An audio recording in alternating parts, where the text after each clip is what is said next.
ওর বিভিন্ন লেখায় কবিতায় অনেক সময় প্রকাশ পেয়েছে যে আমি যদি শহীদ হই তাহলে আমার আব্বার কবরের সাথে আমাকে শোয়াই দিও।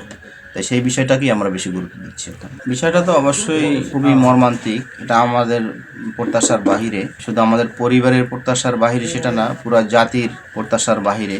ওসমান হাদি এই ১.৫ বছরে যা এই জাতিকে দিয়েছে সেটা ৫০ বছরেও আমার মনে হয় অন্য কেউ দিতে পারে নাই।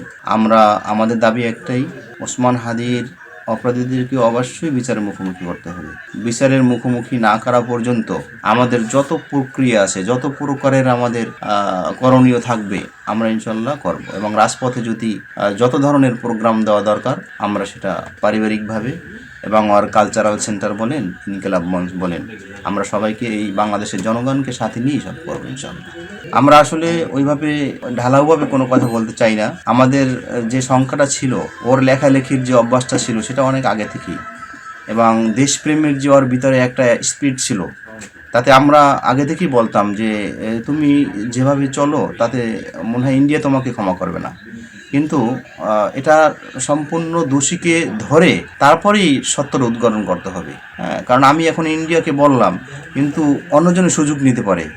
এই জন্য একবারে সঠিক দোষীকে, যে ওসমান গনিকে শহীদ করছে, তাকে বিচারের মুখোমুখি করে এই জাতির সামনে এই বিচারের মুখোমুখি করে এই বিচারের আনার ব্যাপারে আমার সাথে কথা হয়েছে আমার মেজো শালক শরীফ ওমর বিন হাদির সাথে। উনি বলছেন যে আমি এটা নিয়ে কাজ করতেছি, যখন চূড়ান্ত হবে তখন আমি জানাই দেব যে উনি কখন আসবে। এখনো চূড়ান্ত হয় নাই। কি বুঝলেন ভাই? অনলি যেটাই চাই। দাফনের ব্যাপারে রাষ্ট্রপক্ষ একটা জায়গায় প্রস্তাব দিছে, আমরা সেটা এখনো ইয়েস অর নো কোনোটাই বলি নাই। তবে ওর বিভিন্ন লেখায় কবিতায় অনেক সময় প্রকাশ পেয়েছে যে আমি যদি শহীদ হই তাহলে আমার আব্বার কবরের সাথে আমাকে শোয়াই দিও।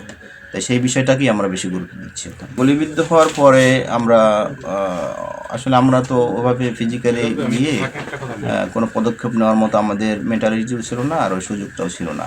তো সেক্ষেত্রে প্রশাসন থেকে আমাদের ওই এবার কেয়ার হাসপাতালে লোক পাঠাইছিল।